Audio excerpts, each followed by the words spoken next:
একটি সুন্দর বাগানে একটি ময়ূর আর একটি সারস থাকত।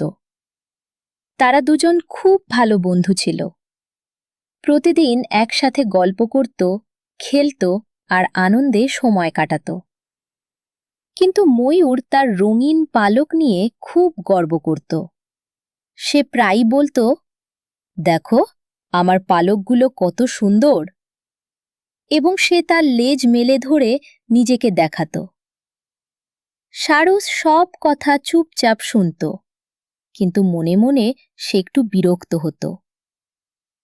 একদিন ময়ূর আবার তার সুন্দর পালক নিয়ে গর্ব করতে শুরু করল। তখন সারস হঠাৎ আকাশে উড়ে গেল। সে পুরো বাগানটা ঘুরে আবার ফিরে এলো।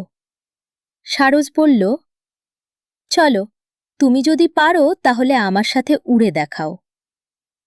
ময়ূর উড়তে চেষ্টা করল, কিন্তু সে শুধু ডানা ঝাপটাতে পারল। সে উড়তেই পারল না।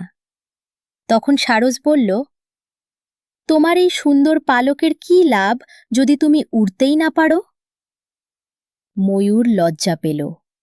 এরপর থেকে সে আর কখনো নিজের পালক নিয়ে গর্ব করল না। নিজের গুণ নিয়ে অহংকার করা উচিত নয়।